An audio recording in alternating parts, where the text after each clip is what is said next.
오늘 우중에도 이렇게 또 예배를 드리기 위해서 오신 우리 사랑하는 예수님적교회 모든 성도들에게 특별한 하나님의 은혜가 있길 주님의 이름으로 축원드립니다. 작년, 재작년 몇 년 동안 솔직히 그 여름, 올해에도 마찬가지죠. 여름이 너무 더워요. 더웠었어요.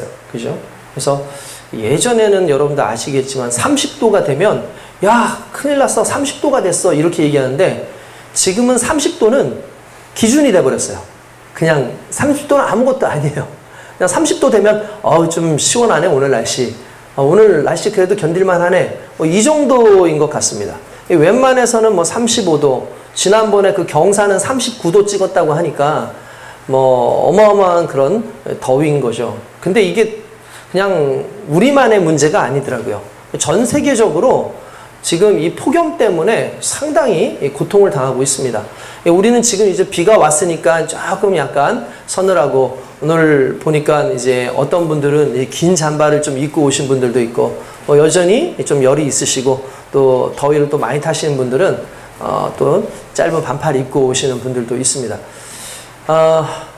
그러나 일반적으로 요즘은 더워요. 폭염으로 상당히 덥습니다. 그런데 제가 좀 재미있는 어떤 그 뉴스를 하나 이렇게 좀 접하게 됐어요. 그게 뭐냐면 폭염으로 사망을 하잖아요. 폭염으로 사망. 폭염으로 사망하는데 한국에서와 일본에서 누가 더 폭염으로 사망을 많이 했을까? 근데 이게 차이가 너무 나서 어딘 것 같아요, 여러분? 어디가 많이 폭염으로 이제 사망자가 더 많았을 것 같습니까? 네? 일본이요. 네. 실제로 일본이 맞아요. 그 몇 명이냐면 한국은 평균 32명, 일본은 1528명. 1528명. 이쯤 되면 사람들이 야, 진짜 일본이 덥긴 더운가 보다. 근데 여러분, 우리가 일본 그러면 뭔가 덥다고 생각하잖아요. 실은 위도하고 이런 것들이 이렇게 따져봤을 때 그렇게 더운, 우리보다 더 덥거나 그런 것은 아니에요. 이게 필리핀 열도 그 아래까지 가야 좀 이렇게 덥고 그렇지, 실제로 그렇게 더운 곳이 아닙니다. 그러니까 우리랑 비슷해요. 위경도가 좀 비슷합니다.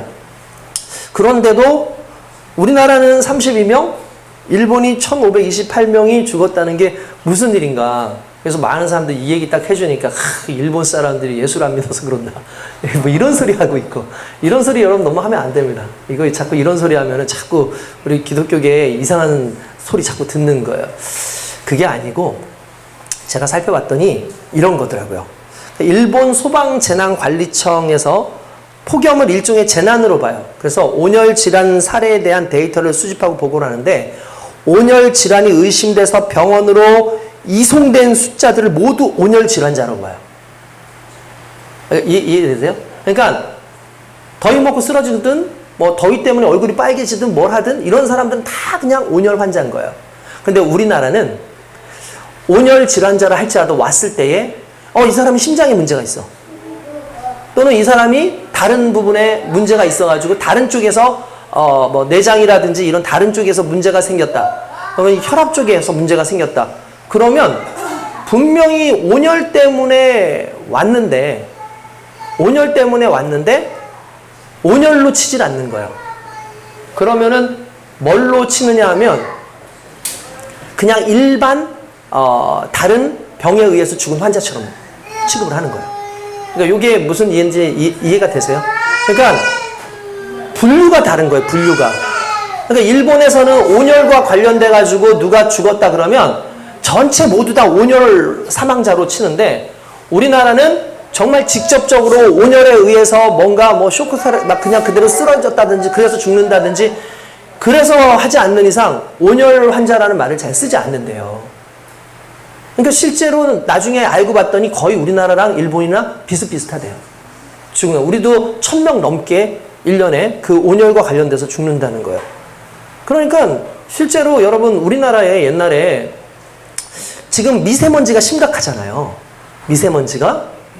그래서 왜 이렇게 미세먼지가 심각하냐. 중국에서 계속해서 미세먼지가 올라온다 이렇게 얘기를 하는데, 재미있는 건 이미 1980년대, 70년대에는 지금보다도 더 미세먼지나 황사가 더 심했대요. 그럼 뭐가 문제냐면 그걸 관측하고 체크하고 그걸 이제 하나의 기준을 매기는 그 시스템에 좀 지금은 더 깐깐해지고 더 이제 강화가 된 거예요. 그러니까 어떻게 보면은 바뀐 건 없어요. 오히려 과거가 더 힘든 그런 사회인데 지금이 오히려 더 미세먼지가 심각하다고 그렇게 얘기를 한다는 거죠. 그러니까 계측하는 어떤 이 수준과 이 기준의 차이라는 걸 이제 알 수 있는 거죠. 여러분, 이게 저는 나름대로 좀 그런 생각이 들어요. 우리 삶의 시스템이라는 게 있어요. 우리 삶의 시스템. 어떤 사람에게는 어떤 문제가 가볍게 넘어갈 수 있습니다. 그런가 하면 어떤 사람에게는 이 문제가 아주 심각하게 다가오는 경우도 있어요. 어떤 사람에게 있어서 어떤 마음을 가지고 있느냐, 어떤 관점을 가지고 있느냐에서 따라서 다릅니다. 뭐 우리가 자주 하는 얘기 있잖아요. 물 한 컵 놓고도 야, 물이 반밖에 안 남았네. 어떤 사람은 야, 물이 반이나 남았네. 뭐 이런 얘기를 하지 않습니까? 이거는 간단하면서 그 사람이 바라보는 하나의 시각의 차이 아니겠어요? 그렇죠? 마찬가지예요. 하나의 시각의 차이라고 볼 수가 있습니다. 그러니까 우리가 뭘 어떻게 볼 거냐, 우리가 어떤 마음으로 깐깐하게 볼 거냐에 따라서 예민도가 달라질 수 있다는 거죠. 그렇죠. 그래서 많은 부분에 있어서 솔직히 문제가 있는데도 불구하고 문제가 없는 것처럼 여겨질 수도 있고, 실제로 문제가 아닌데도 문제가 어마어마하게 있다라고 막 그렇게 생각하는 사람들도 있을 수 있는 거예요. 이걸 우리가 영적으로 한번 대입을 한번 해보는 겁니다. 우리가 지금 우리의 삶을 어떻게 느끼고 있을까? 지금 우리는 우리를 어떤 식으로 바라보고 있을까를 좀 한번 생각해 볼 필요가 있다는 거죠. 저는 가끔 그런 생각을 해요. 우리가 과연 어디에서 문제를 찾아야 되는가? 아까 전에 말씀드렸다시피 온열 환자들이 왜 위급하냐면, 우리는 온열 환자, 그래서 이제 열에 의해서 막 열사병, 일사병으로 이렇게 막 죽고 쓰러지는 사람들을 보면서 이거 별로 이 사람 뭐 죽을 것도 아닌데 왜 이러나 이렇게 생각할지 모르잖아요. 그런데 우리는 뭘 생각하냐면, 온열 환자 그러면 마치 막 피부가 거먹게 타고 막 얼굴이 막 빨갛게 변하고 그래서 막 사람이 막 헐떡헐떡 막 죽어야지 그게 온열 환자라고 생각하는데, 여러분 그렇지 않습니다. 오히려 온열 환자들은요, 열을 받잖아요. 그러면 40도만 되면은 우리 안에 있는 장기가 익기 시작한대요. 몸이 안에서부터 익는 거예요. 그러니까 밖에서 이게 표시가 안 나도 내 안에서부터 익으니까 이게 계란 후라이가 아니라 찜처럼. 여러분들 이건 뭐하고 비교를 할 수 있냐면, 여러분 가스레인지 말고 이제 전자레인지 같은 경우에 이렇게 넣어놓고 돌리면 겉은 이상이 없는데 이렇게 안을 이렇게 보면 김이 모락모락 나 있죠. 그 효과예요. 거의 온열 환자들은 겉의 문제보다 오히려 속에서부터 내장이 막 타오르고 있는 거죠. 근데 이게 결국은 다른 거에서 문제가 일어나는 게 아니라 그 열이 내 안에서 들어와서 복사열에 의해서 안에서부터 막 이렇게 문제가 생기기 때문에 그런다는 걸 의미해요. 그러니까 실제로는 열 문제였어요. 실제로는 밖에 문제였어요. 그런데 나중에 사람들이 그걸 못 알아보고 이건 장기에 뭔가 문제가 있구나. 이게 그냥 이 사람이 뭐 평소에 혈압이 있었구나. 또는 이 사람이 평소에 무슨 문제가 있었구나라고 생각을 한다는 거죠. 그러니까 우리가 그냥 정말 실제적인 원인, 실제적인 것을 조금 더 집중해가지고 보면 좋은데, 그걸 보기보다는 그냥 하나의 현상적인 부분, 내 외형적인 부분을 보고 그냥 평가하는 것처럼 우리의 믿음도 마찬가지예요. 여러분들의 삶 가운데 일어나는 수많은 문제들, 여러분들 삶 가운데 일어나고 있는 여러분들의 의욕 없음, 또는 여러분들 삶 가운데 고난, 여러분들 가운데 오는 수많은 문제, 여러분들이 쓰러질 수밖에 없는 그런 다양한 문제들 가운데 실은 가장 강력하게 자리를 잡고 있는 게 우리의 믿음이래요. 그 말이 무슨 말이냐면, 모든 것을 견디게 하고 모든 것을 이기게 하고 모든 것을 가능하게 하는 게 우리의 믿음입니다. 그러니까 하나님 안에서 하나님께서 주시는 그 믿음으로 말미암아 우리가 모든 것을 감당할 수 있는데, 실은 우리의 삶 가운데 삐그덕 되는 걸 우리는 뭐라 하면 환경의 문제로 자꾸 돌려요. 내 삶 가운데 어떤 문제가 있는데 환경의 문제로 돌리고 사람의 문제로 돌리기 시작하고, 어떤 많은 부분에 내가 전혀 생각하지 못했던 부분이 있을 거라 생각하지 않고 내가 대충 예상하고 계측하는 그대로 이 문제가 결국 나를 힘들게 하고 있다고 생각을 한다는 거예요. 근데 실은 이 모든 문제는 누구에게나 다 있어요. 그러니까 모든 것은 다 우리에게 문제가 있어요. 근데 문제는 뭐냐면, 이 모든 것을 이기게 하는 믿음이 고갈되고 그 믿음이 연약해지면 정확하게 그것에 반응을 한다는 거예요. 전에도 말씀드렸지만 병이라는 게 결국 이 주변에 병이 없어서 우리가 갑자기 병이 생겨서 병이 걸리는 게 아니에요. 지금 우리의 몸에도요, 암이 엄청나게 암세포가 있어요. 그리고 우리가 지금 있는 이 안에도, 이 공기 안에도 별의별 균들이 다 들어있습니다. 여기에 그 균에 의해서 아파하는 사람들도 있고 아니면 전혀 이상이 없는 사람들 있죠. 그 이유는 하나예요. 면역력이에요. 그것을 이길 수 있는 면역력을 가지고 있으면 이기는 거고, 그 면역력을 가지고 있지 않으면 거기에 노출돼서 아플 수밖에 없는 거예요. 여러분 그렇지 않습니까? 이번에 우리 한 기자매님이 캄보디아에 다녀왔어요. 그죠? 제가 얼마 전에 만났었는데 잘 다녀왔더라고요. 너무 귀한 사역 잘 감당하느라고 고생했습니다. 그걸 통해서 또 거기에 있는 많은 친구들이 또 은혜를 받고 또 준비해서 간 친구들도 은혜를 받았을 거예요. 그런데 그 얘기를 하더라고요. 온 애들이 상당수가 장염이 생겨가지고 문제가 생겼다라고 얘기를 해요. 그러니까 그 이유가 뭐냐면은 이제 나름대로 이제 짚은 게 아마 물놀이를 했는데, 물놀이를 하면서 아마 물을 좀 먹는 그런 상황들이 있었던 것 같다. 그래서 애들이 아파가지고 오히려 갔다 온 다음에 힘들어 하더라. 근데 자기는 안 아프다. 자기 동생도 안 아팠다. 왜냐하면 오랜 기간 캄보디아에서 살았잖아요. 그러니까 나름대로 몸에 내성이 생긴 거죠. 면역이 생긴 거죠. 그러니까 이길 수 있는 힘이 생긴 거예요. 그죠? 그러니까 어떻게 보면 물의 문제일 수 있어. 분명히 물에 분명히 그 균들이 있었을 거예요. 그러니까 왜냐면 우리가 물갈이 한다 그러잖아요. 외국 나가면은 그래서 물갈이 한다 그래서 반드시 그냥 가능하면은 그 페트병에 들어있는 그 물 따가지고 먹고 그렇게 해라라고 하는 이유가, 우리나라 사람들이 그쪽에 가면 물이 달라요. 그리고 그거에 대한 평소에 면역력이 없기 때문에 쉽게 이렇게 문제가 생길 수 있습니다. 근데 아무튼 마찬가지인 거예요. 결국 면역력이 약해지면 몸이 아파져요. 마찬가지로 결국 우리 안에 있는 이 믿음이 우리를 견디게 해요. 하나님을 향한 믿음, 그분이 나를 붙잡고 계시고 내가 그분 안에서 지금 살아가고 있고 내가 그분을 통해서 지금 살아가고 있는 이런 모든 상황 가운데, 이전까지는 환경 속에서 이것도 문제가 안 되고 감사거리가 되고 이것도 정말 우리의 삶의 어려움이 아니라 오히려 하나님께서 내게 주신 복이라고 생각할 정도로 그렇게 믿음이 충만하면 감사하고 은혜가 되는데, 나의 믿음이 약해지고 내가 하나님과의 관계가 멀어지고 하나님께서 주시는 그 능력이 공급되어짐이 부족해지기 시작하면 어느 순간부터 삐그덕 그러면서 삶의 문제 하나하나가 보이기 시작하는 거예요. 삶의 문제 하나하나가 내 삶 가운데 예민해지기 시작해요. 그렇게 되면은 우리는 삶을 고민하죠. 우리는 환경을 고민하고 우리는 이 현상이 일어날 수밖에 없는 모든 메커니즘을 뜯어 고치려고 하지만, 실제로 결국 가장 중요한 것은 그 세상 가운데에서 우리의 삶 가운데 있는 이 믿음의 반응력, 흔히 말하는 이 믿음이 어떻게 이것을 감당할 수 있는가의 그 크기가 결국 그 모든 것을 좌우하는 능력이 되는 거예요. 왜 그게 가능한 줄 아십니까? 우리가 믿는 자이기 때문에 그렇다는 거죠. 우리가 믿지 않는 자라면 그냥 세상의 반응을 똑같이 바라볼 수 있을 거예요. 근데 적어도 우리가 예수 믿는 자라면 이 세상 속에서 세상 사람이 아닌 하나님의 사람으로 살아가는 것이기 때문에 결국 우리가 늘 점검해야 되는 게 우리의 믿음이에요.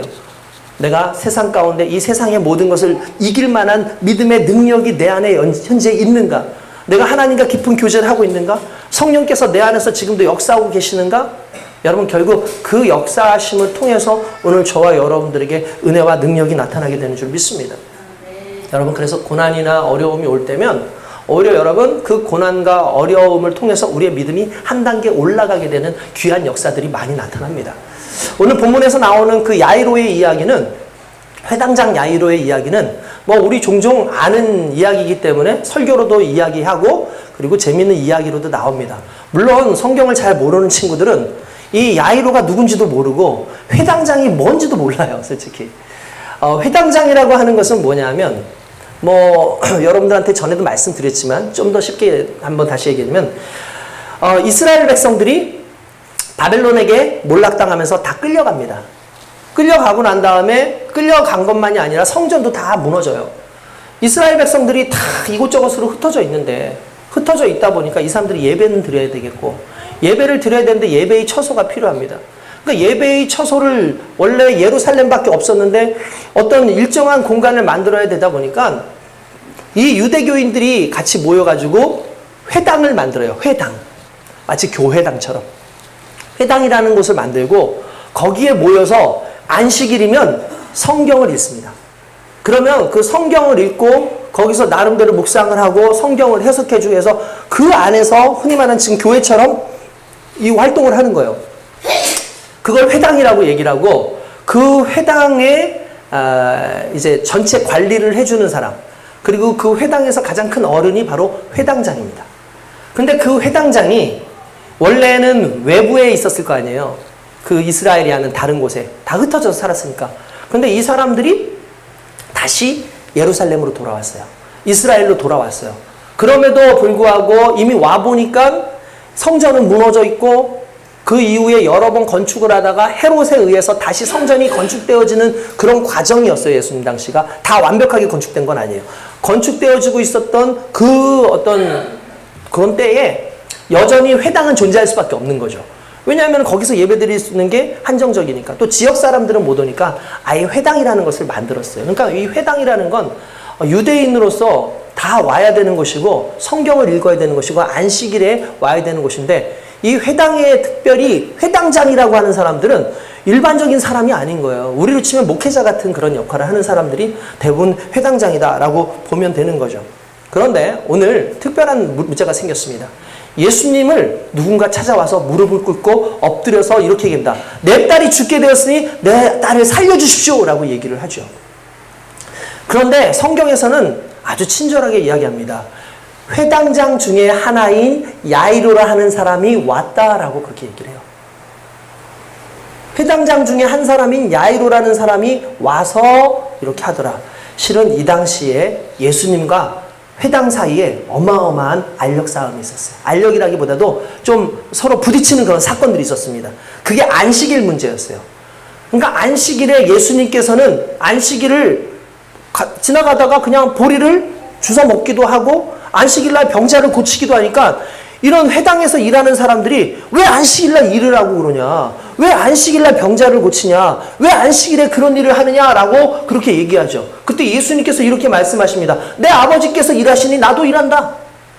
라고 말씀하셨어요. 이게 답인 거예요.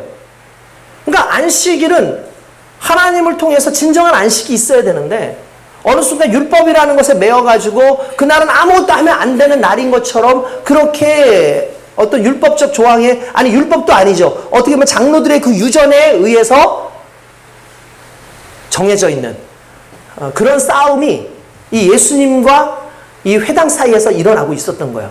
그러니까 예수님이 이쁠 리가 없죠. 그래서 유대인들끼리 그런 얘기를 합니다. 누구든지 예수를 믿는 사람들은 이 회당에서 내쫓아라. 누구든지 예수 믿는다고 하는 사람들은 이 기독교 회, 아니 이 유대교 회에서 아예 그냥 내쫓아버려라. 여러분 이게 얼마나 어려운 일인 줄 아십니까? 그 유대교 회에서 나가는 순간 모든 경제권이 바탈돼요. 그게 나가는 순간 공유할 수 있는 모든 것이 다 사라지는 거예요. 그러니까 예수를 믿는다는 건 어마어마한 사건인 거죠. 예수를 믿는다는 건 엄청난 리스크를 감당을 하면서 예수를 믿어야 되는 상황인 거예요. 그런데 이러한 때에 다른 사람도 아니고 회당장이 와서 예수여 나를 불쌍히 여기십시오. 우리 딸을 불쌍히 여기십시오. 우리 딸을 살려주십시오. 라고 이야기한다라는 건 자신의 모든 걸 다 내려놓고 지금 예수님 앞에 왔다는 거예요. 이건 단순한 얘기가 아니라는 겁니다. 이건 어마어마한 사건일 뿐만 아니라 적어도 이걸 통해서 절망의 상황에 놓여있는 그 야이로가 선택할 수밖에 없었던 것은 결국 회당이라든지 어떤 종교적 흐름이 아니라 진정 생명을 살릴 수 있는 예수 그리스도였다라는 거죠. 이 말을 좀 다뤄 얘기하면 뭐냐면 우리 가운데 고난이 와요. 그냥 일반적 고난은 그냥 우리가 어떻게든 넘어가요. 근데 우리가 감당할 수 없는 고난이 오고 우리가 감당할 수 없는 어떤 문제가 오면 정말 죽을 것 같은 내 영이 너무나 죽을 것 같은 그런 문제가 오면 그때에는 나의 어떤 종교적 활동이 아니라 나의 어떤 지식적 활동이 아니라 의사를 찾아가는 것도 아니죠. 여러분 만약에 의사를 찾아갈 정도였다면 딸은 아마 살만했기 때문에 찾아갔을 거예요. 근데 더 이상 의사로도 어떻게 할 수 없는 죽음에 직면하고 있는 상황 속에선 더 이상 희망이 없다고 판단한 그 야이로가 찾아간 사람이 바로 예수님이에요. 이걸 좀 우리식으로 얘기한다면 이런 거죠. 여러분들의 삶 가운데 어정쩡한 고난은 여러분들이 그냥 넘겨갈 거예요. 근데 가끔씩 여러분들의 인생이 너무나 중대하고 내가 정말 이거 아니면 정말 어떤 상황으로도 도저히 감당을 못하겠다라는 그 상황이 왔을 때 아마 여러분들은 하나님을 생각하기 시작할 겁니다. 여러분들 그리스도 예수를 생각하기 시작할 겁니다. 의사도 더 이상 어떻게 할 수 없습니다. 이 사람 저 사람도 아무것도 할 수 없습니다라고 하면 가장 근원적인 분, 우리 생명의 원료이시고 우리를 구원하실 유일한 분 예수 그리스도를 만나게 된다는 거죠. 여러분 이게요 어떻게 보면은 축복으로 가장되어진 그러니까 고난으로 가장되어진 축복의 모습일 수 있다는 걸 우리는 좀 생각해 볼 필요가 있어요. 물론 고난이 없었으면 좋겠죠. 물론 그런 일들이 없었으면 좋겠죠. 그렇지만 우리 삶은 누구든 그걸 장담할 수가 없어요. 그래서 고난이 올 수 있습니다. 어려움이 올 수 있습니다. 정말 알 수 없는 엄청난 무기력감에 있을 수도 있습니다. 근데 오히려 그것이 하나님을 만나는 그런 단계의 한 부분이라는 것을 좀 우리가 믿기 시작하면, 뭐 하기 시작하면? 믿기 시작하면 답은 쉽게 풀려요. 믿지 못하기 때문에 그런 거죠. 죽을 병명을 몰라요. 어떻게 할지도 모릅니다. 특별히 회당장일 뿐만 아니라 여러분 보시면 알겠지만 남자들이 실제로 그 교회에서 은혜 받기가 좀 힘들대요. 그 이유가 뭐냐고 봤더니 체면. 남자들이 교회 안에서 우는 게 좀 이렇게 불편해요. 남자들은 솔직히. 여러분 그렇지 않습니까? 저도 국제시장을 보고도 울지 않습니다. 눈 뜨고. 막 눈물 나는 것도 있어도 속으로 이러면서 참습니다. 아니, 그러니까 이유가 뭐냐면 간단해요. 이유는 뭐 딴 게 아니에요. 그냥 뭔가 울면은 좀 그런 것 같아. 뭔가 남자는 좀 안 울어야 되는 것 같고 막 그런 느낌이 있었어요. 뭐 좀 슬픈 영화 뭐 그런 식. 뭐 사람들은 슬프다 그러고 뭐 이렇게 하는데 저도 물론 슬펐어요. 그렇지만 참아요. 그냥 남자의 체면 뭐 이런 게 있었던 것 같아요. 물론 이제 뭐 여러 가지 뭐 다른 내용들이 많겠지만 근데 야이로는 회당장이면서 남자면서 실제로 어떤 체면의 문화를 넘어가기가 쉽지 않은 사람인데도 불구하고 딸을 사랑한다라는 그 말, 그리고 딸이 죽어간다는 그것, 그리고 내 앞에 있는 더 이상 해결할 수 없는 그 고난 앞엔 철저하게 자기를 내려놓고 예수님을 만나는 그런 일이 있습니다. 내 어린 딸이 죽게 되었습니다. 구원해 주십시오. 라고 얘기하는 그 순간에 예수님은 그를 바라보시죠. 그리고 그가 바뀌었음을 느껴요. 이전까지 교만하고, 이전까지 자기를 배척하고, 이전까지 자신에 대해서 뭔가 좀 싸늘한 감정을 가지고 있었던 그 야이로가 순간 자기를 찾아와서 당신밖에 구원이 없습니다 라고 얘기하는 그 모습을 보면서 오히려 그를 불쌍히 여기기 시작하죠. 여러분, 딸이 죽을 병, 솔직히 그게 어떻게 보면 그를 바꾸는 하나의 작용을 하는 걸 우리는 이미 알고 있습니다. 새로운 시도. 여러분, 이게 중요해요. 무슨 말이냐면, 고난이 오면, 고난의 고정관념을 좀 깰 필요가 있다는 생각을 해요. 우리의 삶의 어떤 하나의 그 메커니즘을 깨트리는 것이 고난이에요. 그러니까 여러분들이 힘들어요. 지금 어려워요. 그런데 고난이 왔어요. 그러면 지금 이 시간은 하나님께서 여러분들의 삶의 고정관념을 깨트리고 있는 하나의 중요한 그런 부분이라고 생각하시면 된다는 겁니다. 이전에는 맛보지 못했던 것을 새로운 세계를 경험할 수 있게 하는 것. 이게 바로 고난이 주는 힘이기도 하다라는 거죠. 어릴 때 그런 일들을 해보지 않습니까? 여러분들 어렸을 때 띵틀 하지 않습니까? 띵틀 하잖아요. 뭐 중학교 때까지도 띵틀 하더라고요. 뭐 띵틀 잘 하셨나요? 네.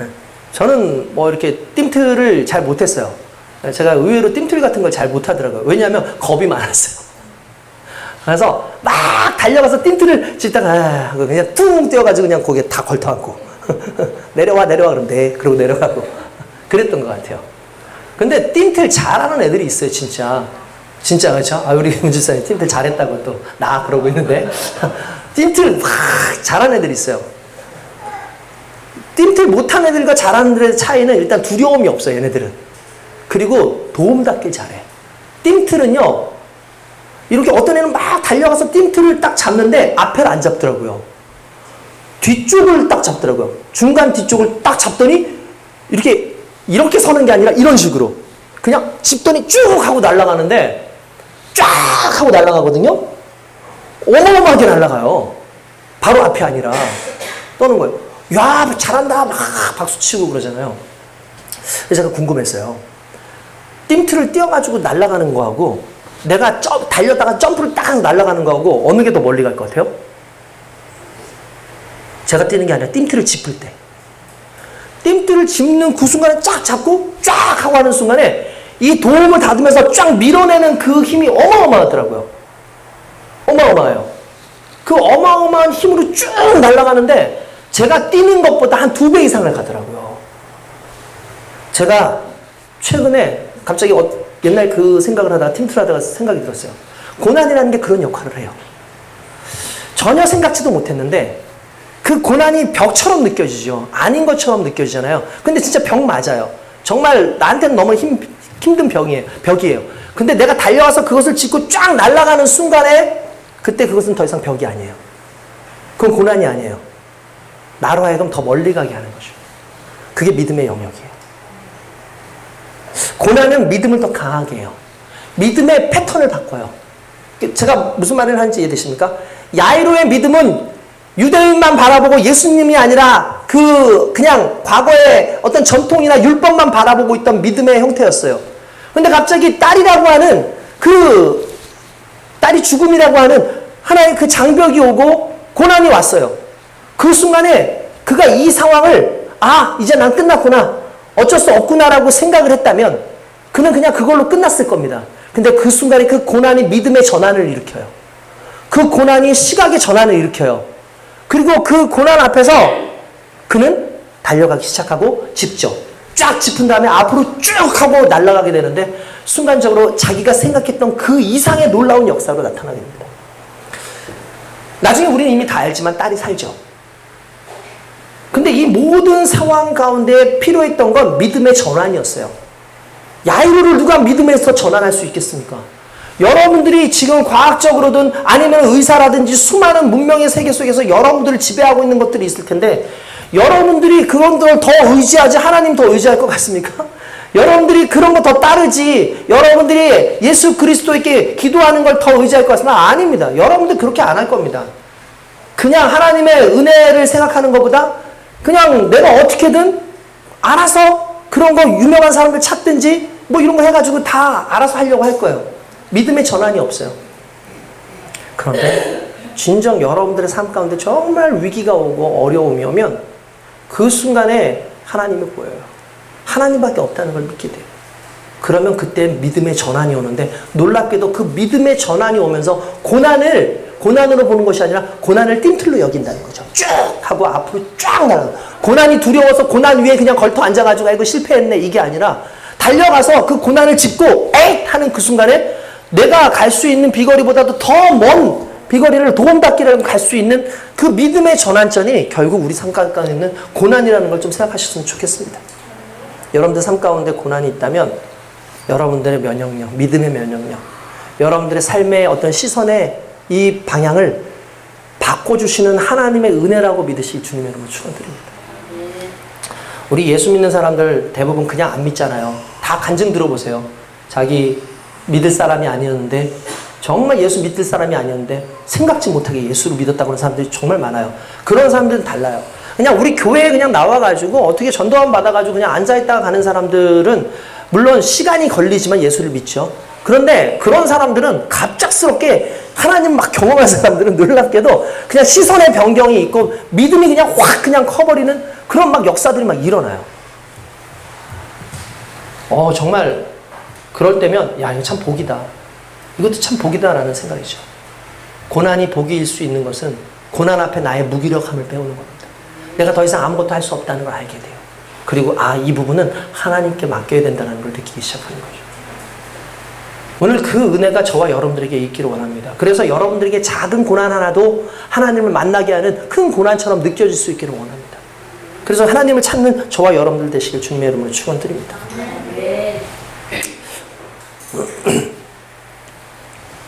자, 어쨌든 이렇게 해서 여러분들 우리가 잘 알다시피 야이로는 예수님 만납니다. 그래서 예수님 우리를 불쌍히 여겨주세요 라고 얘기를 해요. 저희 딸을. 그러니까 예수님이 그래 알았어 가자라고 얘기합니다. 그런데 한 가지 문제가 또 생깁니다. 그게 뭐냐면은 여러분 야이로가 그 딸을 고치기 위해서 가는 중간중간에 예수님이 너무 지체해요. 너무 지체해요. 야이로의 마음은 지금 엄청 타요. 그죠? 왜냐하면 빨리 가야 돼요. 죽기 전에 빨리 가야지 고칠 수 있어요. 근데 예수님은요, 그냥 천천히 가고 있어요. 근데 마침 유명한 사건이 하나 나옵니다. 오늘 성경에는 너무 좀 길어가지고 안 읽었지만 이미 앞쪽에서 보면은 어떤 내용이냐면은 예수님이 그 이야기를 듣고 가던 중에 갑자기 어느 여인이 오는데 그 여자는 혈루병 걸린 여인입니다. 혈루병 걸린 여인이라는 게 뭐냐면 간단하면서 피를 흘리는 병이에요. 피를 흘리는데 피가 멈추지 않아요. 특별히 여성에게 있어서 피가 멈추지 않는 이 질환은 생명에도 직접적인 그런 문제가 있었을 거고 항상 빈혈에 시달렸을 거라고 생각을 합니다. 그러니까 일종의 유축병 같은 거죠. 그러니까 이 여인이 이 출혈로 인해서 항상 힘들어하고 혈류병이 상당히 오랜 기간 이 혈류병으로 고통을 당하고 있었던 사람이에요. 근데 이 사람에게는 믿음이 있었어요. 그 믿음이냐면 내가 예수님을 만나는데 나를 이렇게 만나주실 거 아닐 것 같으니까 예수님 옷자락이라도 잡으면은 내가 이 병을 고칠 수 있지 않을까라는 생각을 했다는 거죠. 그래서 그 예수님이 지나갈 때 달려가서 이렇게 사람들이 너무 많으니까 인산인해니까 겨우겨우 이렇게 손을 집어넣어서 예수님을 딱 만졌는데 병이 나았어요. 할렐루야. 근데 병이 나았는데 갑자기 예수님 멈춰요. 그리고 이렇게 얘기해요. 야, 방금 누가 나 만졌니? 얘들아, 지금 누가 내 옷을 만졌어? 옷자락 누가 만졌어? 라고 얘기를 하죠. 그때에 여인이 벌벌 떨면서 오면서 얘기를 하죠. 제가 만졌습니다. 왜 예수님이 갑자기 그러시냐면 능력이 나는 걸 아셨어요. 성경에 그렇게 나와요. 예수님에게서 능력이 나갔다는 걸 아셨어요. 이 여인이 와가지고 떨면서 얘기합니다.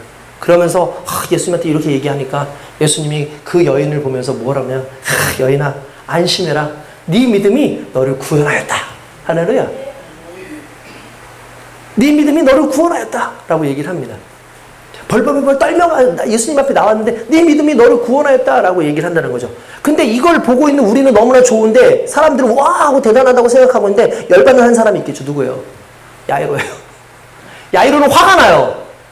이제 슬슬 화가 나기 시작해요. 예수님한테. 왜? 아니 좀 빨리 좀 가주셔야 되는데 이 여인을 붙잡고 계속 그 얘기하고 있어요.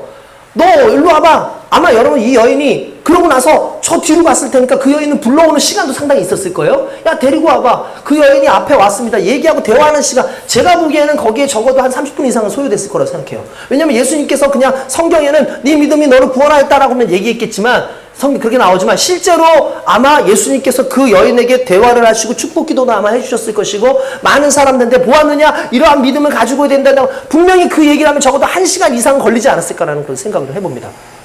그런데다가 또다시 가려고 그러니까 여러분 가속도가 붙어있는 사람이 갑자기 멈췄다가 다시 가려니까 군중들은 이미 더 몰려있고 예수님 가기가 편하지 않은 거죠.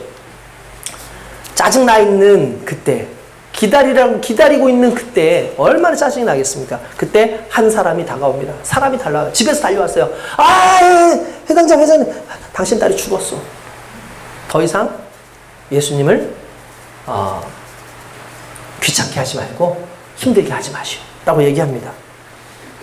그때 아마 손맥이 팍 풀렸을 거예요. 야, 내 딸이 죽었다니. 순간 분노도 나왔을 겁니다. 내 예수님 빨리 좀 가자고 했는데 왜 이런 식으로 하십니까? 예수님이 이런 사건이 여기만이 아니에요. 나사로가 죽어가는데 나사로가 죽어가는데 사람들이 와서 나사로가 죽어갑니다. 빨리 가셔야 됩니다. 세워라 할 일 다 하시고 이렇게 해서 나사로가 죽은 지 나흘 만에 가셨어요. 미칠 노릇인 거지 이거는 진짜. 저도 아침에 일어나면 미칠 노릇이에요. 네, 거기까지만 하겠습니다. 똑같은 마음일 테니까 다들. 네. 아무튼 중요한 건 그것도 미치겠는데 내 딸이 내 딸이 죽었대잖아요. 그죠? 이게 진짜 우리가 웃으면서 할 얘기가 아니잖아요. 얼마나 맥이 풀리겠습니까? 그때 예수님께서 이렇게 말씀하십니다. 두려워 말고 믿기만 하라. 할렐루야. 두려워 말고 믿기만 하라 라고 얘기하십니다. 근데 여러분 이 얘기를 누구한테 하셨는지 아십니까? 실은 그 앞에 있던 혈류병 여인에게 이미 하셨어요. 떨면서 있는 혈류병 여인에게 야 떨지 마. 네 믿음이 너를 구원하였어. 여러분 우리의 믿음의 전제 조건이 뭔지 아십니까? 우리의 믿음의 전제 조건, 그건 두려움이에요. 두려움이 우리 앞에 있어요. 두려움이 있어요. 그러니까 우리의 믿음이 사라질 만하게 하는 게 두려움이에요. 그죠? 우리의 믿음이 사라질 만하게 하는 게 두려움이에요. 근데 또 놀랍게도 결국 하나님 뭐냐면 그 두려움을 이기는 방법이 결국 믿음이야 라고 얘기하세요.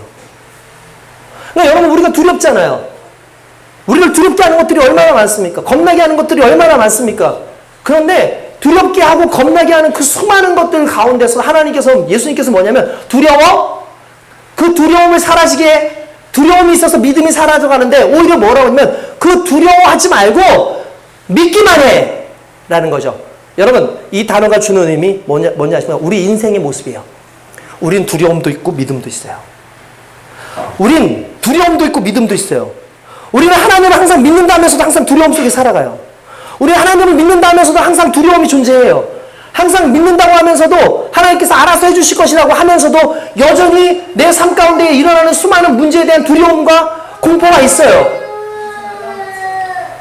그러니까 중요한 건 여러분, 우리의 삶에 있는 이 두려움과 이 공포 속에서 살고 있는 우리에게 주님 딱 한 말씀 하시는 거예요. 두려움과 공포, 아니 두려움은 내두고 믿기만 해. 하나님이, 예수님께서 우리에게 요구하시는 말씀이에요. 두려움도 있는 거 알아. 그리고 너희 안에 믿음도 있는 거 알아. 그런데 하나만 택해. 왜 두려움도 가지고 있고 믿음도 있어? 너의 인생 가운데 믿음이 있으면 두려움은 사라져야지. 믿음이 있으면 두려움은 사라져야지. 그런데 너희가 지금 두려움이 함께 공존하는 건 믿기만 하지 않기 때문이야 라고 말씀하시는 거예요.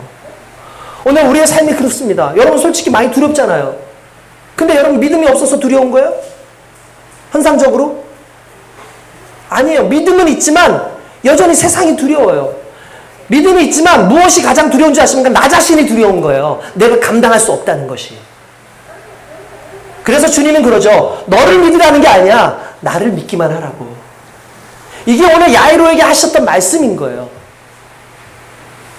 여러분 그 믿음이 올라오기까지, 그 극한 믿음이 올라오기까지, 만약에 이 믿음이 올라오기까지 여러분들 엄청난 작업들이 있었다는 걸 아셔야 돼요.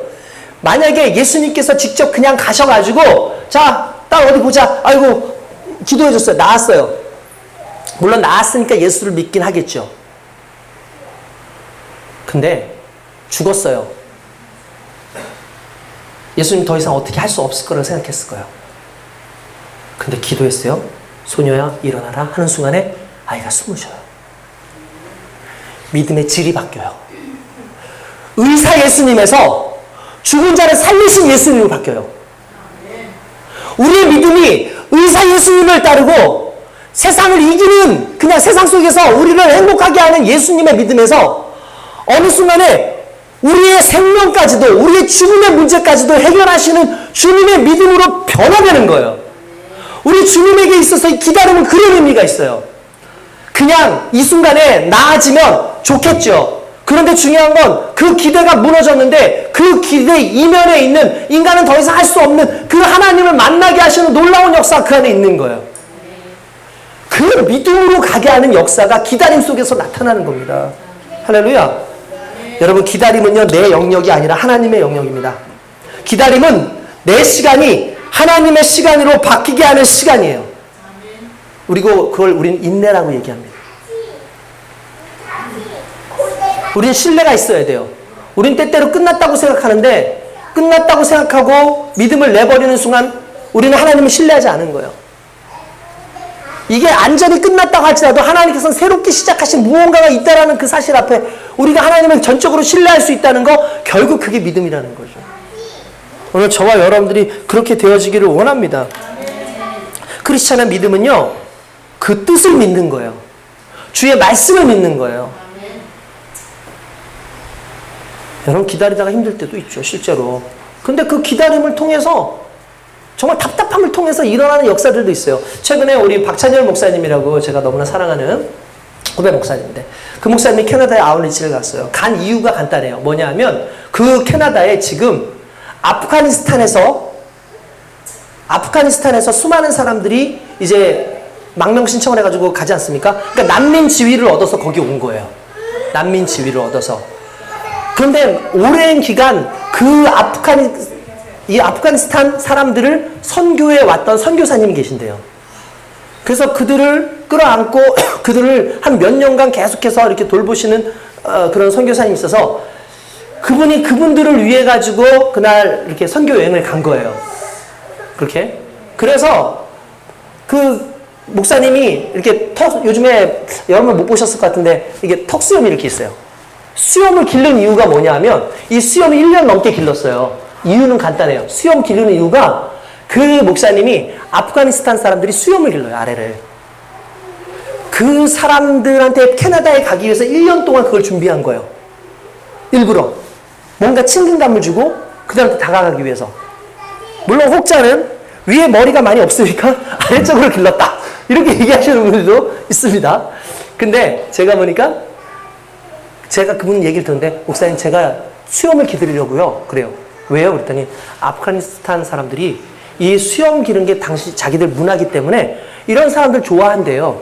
그래서 내가 가서 그렇게 하려고요. 라고 얘기하는 거야. 그래서 진짜 수염을 1년 만에 길렀어요. 처음에는 우리는 저 양반 뭐야? 왜 저렇게 또 턱수염을 자꾸 기르고 그래? 막 그랬었죠. 그런데 진짜 길러가지고 갔어요. 거기서 사역을 정말 잘했어요. 근데 너무 짧은 시간에 가니까 우리나라하고 시차가 엄청나잖아요. 그죠? 저도 일본 갔다 왔는데 시차 때문에 힘들었는데 어쨌든 그분 얼마나 시차가 정말 힘들지 않습니까? 시차 때문에 너무 힘들었대요. 갔는데 가자마자 그대로 사역을 해야 된다는 거예요. 근데 누가 데려다 주는 게 아니라 본인이 운전을 하면서 가는 거예요. 너무 힘들었어요. 너무 힘든, 저한테 간증을 하는 거예요. 목사님, 근데 제가 너무 힘들었는데, 정말 운전하기가 너무 힘들 정도로 너무 힘들었습니다. 차가 이러다가는 죽을 것 같아요. 근데 고속도로가, 그러니까 거기는 도로가 재밌대요. 그냥 도로가 이렇게 가는데 횡단보도가 이렇게 시골 같은 데는 횡단보도가 이렇게 있는 게 아니에요. 그냥 사람이 누군가 그냥 건너가면 그냥 알아서 서주는 건데, 막 가는데, 사람들이 뒤에 차들이 설 생각도 거 옆에 세울 수도 없는 그런 상황이었대요. 막 가고 있다가, 갑자기 가는데 어떤 할머니가 이렇게 보행기 같은 거 이렇게 놓고 두 발 걷고 놓고 두 발 걷고 가는 거 있잖아요. 갑자기 나오더래요. 100m 앞에. 이걸 이렇게 하는데 정말 느리잖아요. 딱 나오는 때 모든 차들이 일렬로 딱 서더래요. 거기는. 일렬로 딱 서더래요. 그냥 일시에 딱 멈추더라는 거예요. 이 목사님이 할렐루야를 외쳤어요. 내려가지고 그 순간에 차를 세우고 운전을 바꿨어요. 다른 분하고. 다른 사람들은 안에서 자고 있었거든. 자, 이제 운전 너희가 한번 해봐. 그 짧은 시간 안에, 짧지도 않았지. 할머니가 성장이 늦게 들어왔으니까. 그 시간 안에 모든 걸 다 하고 스트레칭 가지고 물 한 잔 마시고 딱 해가지고 옆에 딱 살 것 같더래요. 그러면서 저한테 그래요. 목사님. 저는 그 할머니가 너무 감사했던 게 제가 만약에 서울에 있을 때 그런 일이 있었다면 짜증냈을 거예요. 그 할머니가 걸어가는 그 느림이 너무나 괴롭고 빨리 바빠가지고 죽겠는데 근데 자기의 입장에서 갑자기 하나님의 천사가 되는 거예요. 그러면서 이런 얘기예요. 저 할머니는 힘든 자기 때문에 짜증이 날 겁니다. 아휴, 왜 이렇게 힘들어서 내가 이렇게 가나. 자기 느린 거에 대해서 괴로워하고 자기 느리게 갈 수밖에 없는 것 때문에 괜히 사람들한테 미안하다는 그런 생각을 가지고 있었을 거라는 거예요. 그런데 그의 그 느림이 누군가에게는 축복이었어요. 그의 느림이 누군가에게는 은혜였다는 거죠. 그분이 그 이야기를 하면서 그런 얘기를 해요. 목사님, 느리다는 것이 결코 나쁜 것만은 아니더라고요. 느리다는 것이 그 사람에게는 어떤 마음일지 모르지만 그 느림으로 인해서 준비되어지는 수많은 것들이 다 있다는 것 앞에서 제가 너무나 감사합니다라고 얘기를 하더라고요. 정말 감사한 이유가 뭐냐면 그러면서 그 얘기를 이어가는 게 뭐냐면 그 선교사님들 있잖아요. 그 안에 있는 선교사님들이 그렇게 얘기하더래요. 여러분 회교도들 있죠. 무슬림들이 예수 안 믿어요. 예수 안 믿는데 그냥 무작위로 잘해주는 거예요. 무작위로 복음을 증거할 수도 없어요. 그 사람한테. 얘기하면은 싸움 나요. 증거하지도 못해요. 그러니까 그 촌에 들어가지도 못해요. 그 난민촌으로. 아무 얘기 안 하고 그냥 그런데요. 근데 어느 날 저녁에 누가 왔대요. 똑똑똑 그러면서 딱 들어오더래요. 그래서 무슨 일이냐. 누구세요? 어서 와요. 그러니까 하더니 목사님이시죠. 그런 얘기 안 했는데 목사님이시죠. 어떻게 알았냐? 나 이미 오래전부터 알았다. 당신이 목사라는 것도 알고 당신이 복음 증거하려고 온 것도 안다. 근데 당신이 한 번도 우리에게 복음 얘기를 하지 않고 당신이 무언가 하지 않았는데 당신의 삶을 보고 당신이 하는 모든 걸 보면서 당신이 믿는 하나님의 위대함을 내가 알았다. 그게 딱 7년 걸렸다 그래요. 7년 걸렸대요.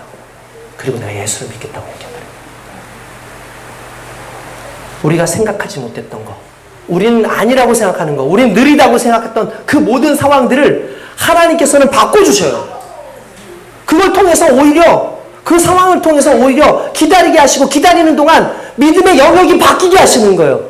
아까 전에 말씀드렸지만 죽기 전에 딸이 죽기 전에 와가지고 고치는 예수님이었다면 야이로에게는 병자를 고치시는 예수님으로 인식되었겠지만 병자가 아니라 죽은 자를 살리시는 예수님 보고 난 다음에 그의 믿음은 병자를 고치시는 예수님이 아니라 죽은 자를 살리시는 하나님이시구나는 것을 바꿨다는 거죠. 여러분 이 누림 우리가 생각하지 못했던 여러분 그러면서 그런 얘기합니다. 아프가니스탄 하면 여러분 우리가 가슴 아픈 일이 있었어요. 옛날에 뭔지 아십니까? 김선일 선교사 생각나시나요? 김선일 선교사라고 해서 그분이 아프가니스탄에서 죽을 때 목이 잘려서 죽었잖아요.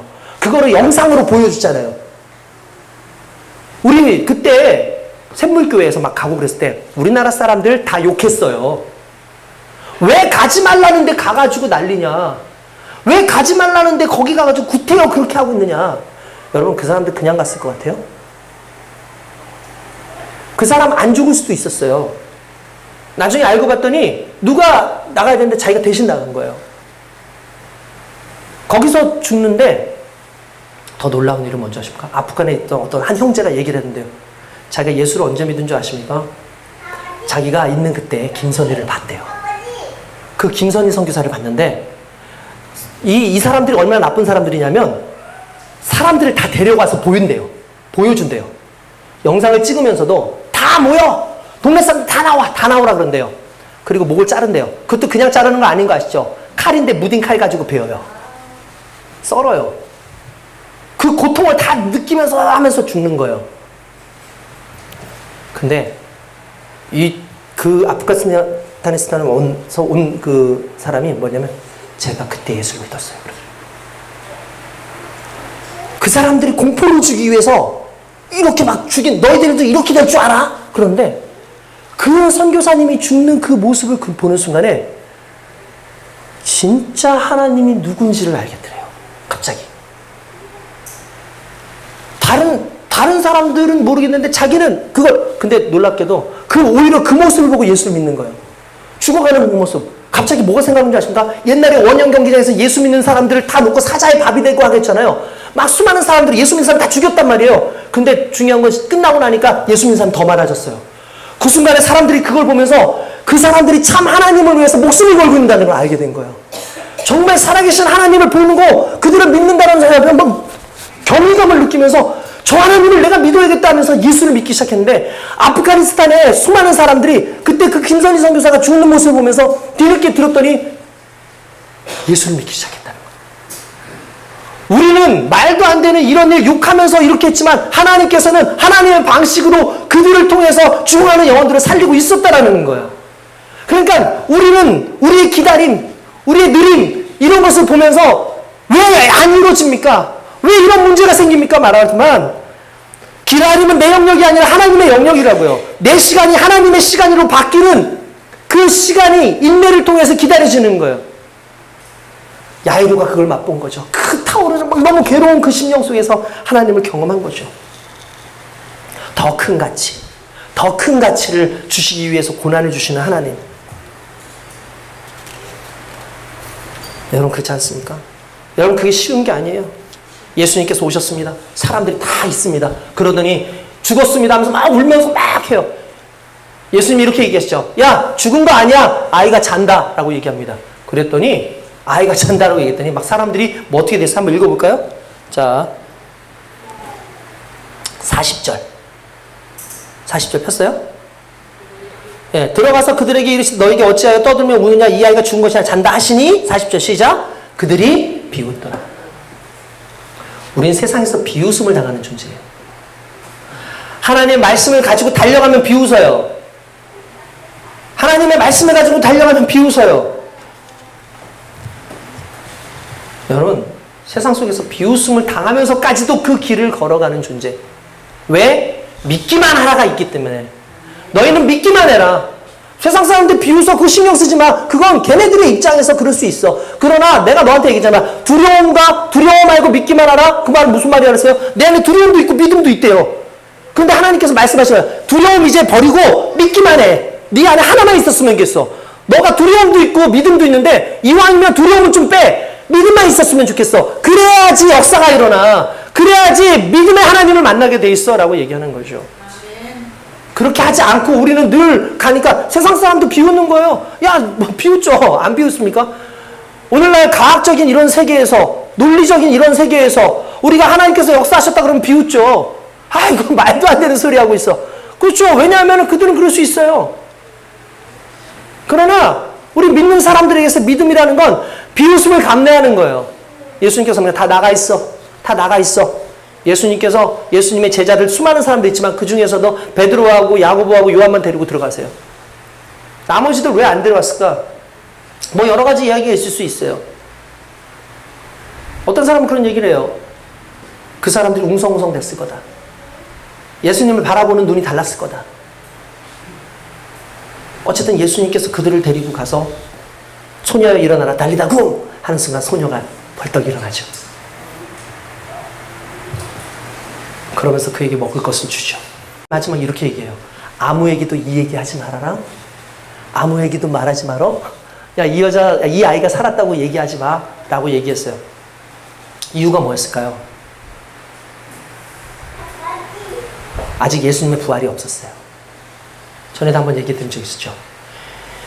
예수님의 부활을 희석시킬 만한 모든 것들은 일단 제거해요. 예수님께서 이 땅에 오신 목적은 이 여자아이 하나 살리는 데 있었던 게 아니라 예수님이 이 땅에 오신 것은 당신이 죽고 당신이 부활하심으로 온 인류를 구원하신 데 목적이 있어요. 예수님, 부활시키는 예수님으로 존재하는 것이 아니라 예수님은 당신이 부활하시는 하나님으로서 존재하셔요. 그걸 집중하게 하기 위한 하나의 장치 중에 하나가 사람들한테 얘기하지 마라는 말이었다는 거죠. 신앙의 집중력. 할렐루야. 저는 오늘 설교를 통해서 그걸 말하고 싶은 거예요. 여러분들 가운데 있는 두려움과 믿음, 이 두 가지가 우리를 이끌어가고 있는데 우리 시스템이에요, 그게. 그런데 하나님은 우리에게 한 가지만 얘기하시죠. 너가 불안함을 가지고 두려움을 가지고 있는 순간 계속 두려운 일이 생길 거야. 왜냐하면 두려움이 있으니까. 네가 네 안에 불안함이 있으면 항상 무슨 일이든 다 그것이 불안함이 될 거야. 왜냐하면 너의 안에 불안함이 있으니까. 그러니까 그 불안함이나 두려움은 일단 내려놔. 그리고 믿기만 하라. 믿어라라고 하지 않아. 믿기만. 한정용법이잖아요. 믿기만 해. 믿기만. 오늘 주님께서 여러분들한테 그렇게 말씀하실 겁니다. 환경이 좀 느릴 수 있어. 고난이 있을 수 있어. 상황이 좀 그럴 수 있어. 두렵지. 아프지. 힘들지. 근데 하나님이 이걸 통해서 너에게 뜻이 있대. 하나님께서 이걸 통해서 너를 더 한 단계 나은 믿음으로 가게 하시려고 하는 거야. 너의 더 나은 것을 경험하게 하시는 목적이 있어. 그냥 의사 하나님이 아니라, 그냥 약사 하나님이 아니라, 그냥 과학자 하나님이 아니라, 무언가를 너에게 잘하게 해주시는 재벌 하나님이 아니라 생명을 관장하시는 그 하나님을 만날 수 있도록 오늘 이 시간 너에게 필요한 건 믿기만 하는 거야 라는 것이죠. 결국 그 믿음 안에서 오늘 저와 여러분들이 되는 줄로 믿습니다. 안 된다, 말도 안 된다. 그런데 주님은 된다. 왜냐하면 주님은 법칙을 만드시는 분이니까. 그 하나님 안에서 사는 저와 여러분 되시길 주님 이름 축원드립니다. 따라합시다. 두려워하지 말고 믿기만 하자. 정말 두려워하지 마시고 믿기만 하십시오. 우리 주님께서 시간이 걸릴지라도 여러분들이 이해가 안 될지라도 그 이해 위에서 역사하시는 하나님이 반드시 우리에게 가장 좋은 것으로 은혜를 주실 줄 믿습니다. 기도하겠습니다.